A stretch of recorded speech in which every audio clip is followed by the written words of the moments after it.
नमस्कार दोस्तों, इस वीडियो में कक्षा 10वीं के विद्यार्थियों के लिए बोर्ड परीक्षा हेतु हिंदी पद्य साहित्य के विकास पर आधारित 20 अति महत्वपूर्ण प्रश्न लेकर आए हैं। दोस्तों, जैसा कि आपको पता है, हिंदी पद्य साहित्य के विकास पर आधारित 5 अंक का प्रश्न बोर्ड परीक्षा में पूछा जाता है। मैं यहाँ पर आपके लिए 20 मोस्ट इम्पॉर्टेंट प्रश्न लेकर आया हूँ।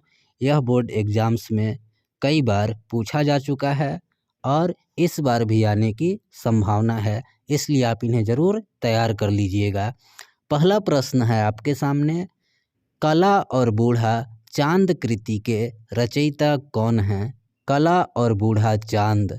दोस्तों, कला और बूढ़ा चांद विकल्प बी सुमित्रानंदन पंत जी की रचना है। कला और बूढ़ा चांद, याद रखिएगा, सुमित्रानंदन पंत।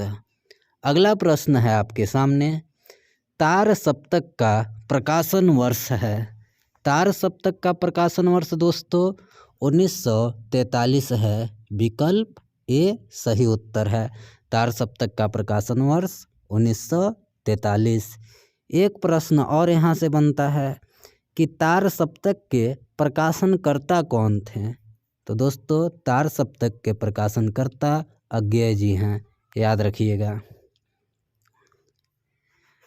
तीसरा प्रश्न, प्रिय प्रवास कृति के रचयिता कौन हैं? प्रिय प्रवास।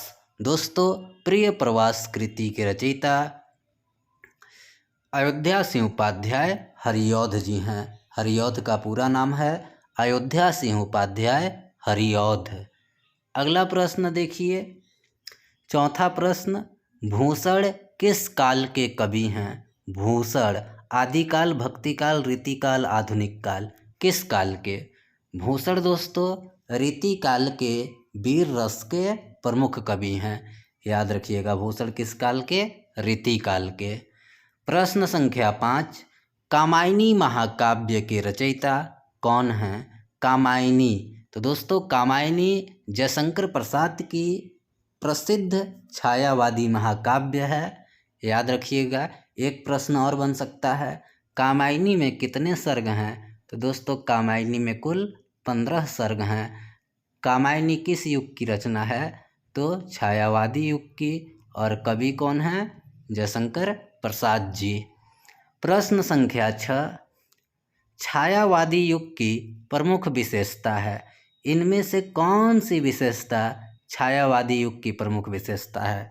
तो यहाँ सही उत्तर जाएगा डी के साथ, सौंदर्य एवं प्रेम छायावादी काव्य की प्रमुख विशेषता है। प्रश्न संख्या 7 देखिए, प्रेम माधुरी काव्य ग्रंथ के रचयिता कौन हैं? प्रेम माधुरी भारतेंदु युग की रचना है और प्रेम माधुरी के रचयिता भारतेंदु हरिश्चंद्र जी हैं। तो विकल्प ए, प्रेम माधुरी किसकी रचना? भारतेंदु हरिश्चंद्र जी की। प्रश्न संख्या 8 देखिए, ललित ललाम कृति के रचनाकार कौन हैं? ललित ललाम। दोस्तों, ललित ललाम कृति के रचनाकार मतीराम जी हैं। मतीराम जो रीतिकाल के प्रमुख कवि थे। अगला प्रश्न देखते हैं, प्रश्न संख्या 9, छत्रसाल दशक के कवि कौन हैं? देखिए, छत्रसाल दशक शिवराज भूषण और शिवा बावनी। छत्रसाल दशक, शिवराज भूषण और शिवा बावनी, यह तीनों ही रचनाएं महाकवि भूषण जी की है। तो विकल्प ए सही उत्तर है। प्रश्न संख्या 10, रीतिमुक्त काव्यधारा के प्रतिनिधि कवि कौन हैं? थोड़ा समझिएगा। रीतिकाल में 2 काव्यधारा थी, रीतिमुक्त और रीतिसिद्ध। तो यहाँ पूछ क्या रहा है कि रीतिमुक्त काव्यधारा के प्रतिनिधि कवि कौन थे? तो दोस्तों, याद रखना है, रीतिमुक्त काव्यधारा के प्रतिनिधि कवि घनानंद जी थे। और अगर पूछ ले रीतिसिद्ध काव्यधारा के प्रतिनिधि कवि कौन थे? तो रीतिसिद्ध के हैं बिहारी जी और रीतिमुक्त काव्यधारा के प्रतिनिधि कवि घनानंद जी हैं। तो याद रखना है। प्रश्न संख्या 11 देखिए, अनामिका काव्य ग्रंथ के रचयिता कौन हैं? अनामिका। दोस्तों अनामिका काव्य ग्रंथ के रचयिता विकल्प सी सूर्यकांत त्रिपाठी निराला जी हैं, याद रखना है। अनामिका सूर्यकांत त्रिपाठी निराला। प्रश्न संख्या 12 देखिए, निम्न में से द्विवेदी युग के कवि हैं, इनमें से कौन सा कवि द्विवेदी युग का है बताना है। तो इसमें जो विकल्प बी दिख रहा है अयोध्या सिंह उपाध्याय हरिऔध, यह द्विवेदी युग के प्रमुख कवि हैं, याद रखना है अयोध्या सिंह उपाध्याय हरिऔध। प्रश्न संख्या 13 देखिए, त्रिधारा काव्य ग्रंथ के रचयिता कौन हैं।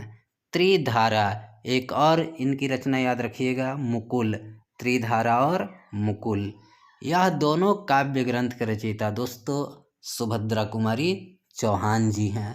त्रिधारा और मुकुल किसकी रचना है, सुभद्रा कुमारी चौहान की। प्रश्न संख्या 14, रामचंद्रिका कृति के रचनाकार कौन हैं। रामचंद्रिका, रामचंद्रिका कृति के रचनाकार दोस्तों केशव दास जी हैं, विकल्प बी सही उत्तर, रामचंद्रिका केशव दास। प्रश्न संख्या 15 देखिए, रीतिकाल को श्रृंगार काल किसने कहा। रीतिकाल को श्रृंगार काल किसने कहा है, तो रीतिकाल को श्रृंगार काल विश्वनाथ प्रसाद मिश्र जी ने कहा है, याद रखिएगा। प्रश्न संख्या 16 देखिए, सांध्य गीत काव्य ग्रंथ के रचयिता हैं। सांध्य गीत, दीपशिखा, दोस्तों यह सब रचनाएं महादेवी वर्मा जी की है। सांध्य गीत महादेवी वर्मा। प्रश्न संख्या 17, कठिन काव्य के प्रेत माने जाते हैं। किस कवि को कठिन काव्य का प्रेत माना जाता है, तो जो केशव दास जी हैं इनकी काव्य भाषा बहुत ही कठिन है, इसलिए इनको कठिन काव्य का प्रेत माना जाता है। प्रश्न संख्या 18 देखिए, आनंद कादम्बनी किस युग की पत्रिका है। आनंद कादम्बनी बद्री नारायण चौधरी प्रेमघन जी द्वारा संपादित पत्रिका है और दोस्तों यह भारतेंदु युग की पत्रिका है, याद रखना है। आनंद कादम्बनी किस युग की पत्रिका, भारतेंदु युग की। प्रश्न संख्या 19, नई कविता के प्रवर्तक माने जाते हैं। नई कविता के प्रवर्तक सच्चिदानंद हीरानंद वात्स्यायन अज्ञेय जी को माना जाता है, याद रखना है। नई कविता के प्रवर्तक कौन है, अज्ञेय जी। लास्ट प्रश्न है आपके सामने, उर्वशी कृति के रचयिता कौन है।